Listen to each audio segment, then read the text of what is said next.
आणि आता तर तुम्ही मूळ बसून बोलू नका. आता तर तुम्ही मूळ गाभ्यालाच हात घातलाय. महाराष्ट्र हे कधीही सण करणार नाही. हा फुले शाहू आंबेडकरांचा महाराष्ट्र आहे. हा सावता माळ्याचा महाराष्ट्र आहे. हा गोरा कुंभाराचा महाराष्ट्र आहे. हा संत तुकारामाचा महाराष्ट्र आहे. हा चोखा मेळ्याचा महाराष्ट्र आहे. हा बसवेश्वराचा महाराष्ट्र आहे. आणि जेव्हा जेव्हा त्यांचा छळ झाला तेव्हा तेव्हा त्या छळाच्या विरोधात जाऊन इथल्या एका मोठ्या समूहाविरुद्ध ते उभे राहिले, लढले, झगडले आणि मोठे झाले. शंभूराजे, बरं झालं तुम्ही आठवण करून दिली. अहो मी बोलून दाखवलं.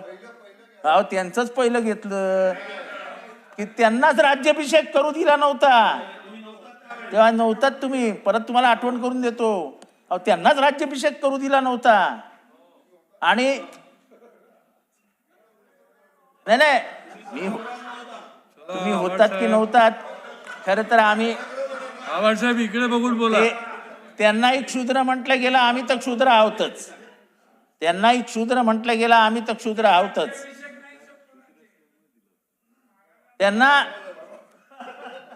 त्यांचा राज्याभिषेक करताना अहो त्यांचं कुंकुम टोळ अंगठ्याने केलं, पायाच्या अंगठ्याने. अहो लिहिलंय, पुस्तकात वाचा, पुस्तकात वाचा. कन्क्लूड करा आता. छत्रपती शिवाजी महाराजांचा राज्याभिषेक याचा उल्लेख करताना कुठल्या पुस्तकात काय लिहिलंय, पायाच्या अंगठ्यानं टिळक लावला, हे पहिल्यांदा आम्ही इतिहासातला ऐकतोय. हा छत्रपती शिवाजी महाराजांच्या संदर्भातला जे वक्तव्य त्यांनी केले ते काढून टाका, काढून टाका अध्यक्ष महाराज. ते पटलावरनं काढून टाका.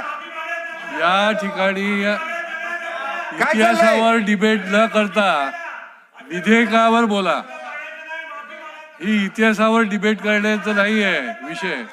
तुम्ही विधेयकावर बोला, विधेयकाच्या तरतुदीवर बोला, विधेयकाच्या तत्वावर बोला, पण इतिहासावर डिबेट करू नका. इतिहासावर डिबेट करू नका. आवाड साहेब चला बोला, कन्क्लूड करा.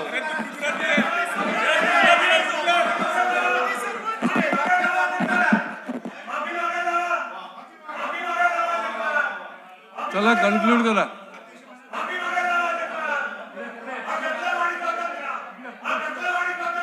पुढे पुढे पुढे.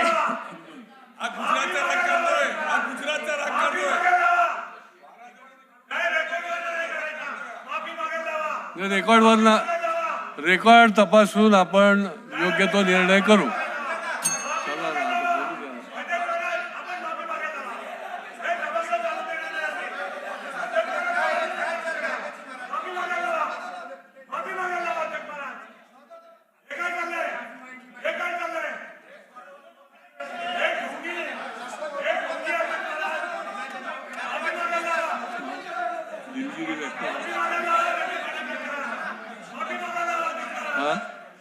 चालू द्या.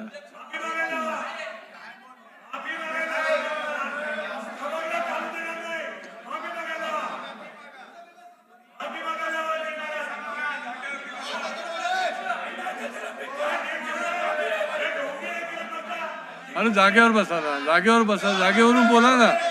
मी तुम्हाला संधी देतो ना बोलायला. तुम्ही जागेवर बसा, तुम्हाला संधी देतो मी.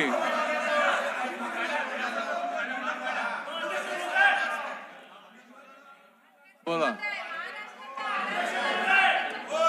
चला मंत्री महोदय काय बोलायचं. अध्यक्ष महोदय, या ठिकाणी सन्माननीय सदस्य जितेंद्र आव्हाड साहेब त्यांच्या भावना व्यक्त करत असताना त्यांनी या भारताचं, महाराष्ट्राचं दैवत छत्रपती शिवाजी महाराजांचा घोर अपमान त्या ठिकाणी केलेला आहे. अध्यक्ष महाराज, छत्रपती शिवाजी महाराजांचा तिलक कोणाच्या पायाने केला. अध्यक्ष महोदय, महाराष्ट्रामध्ये हे बिलकुल चालणार नाही. त्यांना कोणाचं लागून चालन करायचं असेल ते त्यांना भाग हो. अध्यक्ष महोदय, प्रत्येक समाजामध्ये अनेक चांगल्या वाईट प्रवृत्ती काही काळापूर्वी होत्या, परंतु अध्यक्ष महोदय त्यांच्या सोयीप्रमाणे त्यांनी एखादा शब्द असंही बोलायला पाहिजे होता की आजही काही समाजांमध्ये 10 पत्नी केल्या जातात, त्यांच्यावर त्यांचं तोंड उघडत नाही, त्याच्यावर ते भाष्य करत नाही. हे संविधानामध्ये लिहिलेलं आहे का अध्यक्ष महोदय? आणि छत्रपती शिवाजी महाराजांचा अपमान करण्याचा त्यांना कोणी परवाना दिलाय? अध्यक्ष महोदय, त्यांनी माफी मागितली पाहिजे. त्यांनी संपूर्ण महाराष्ट्राची माफी मागितली पाहिजे, आपल्या देशाची माफी मागितली पाहिजे.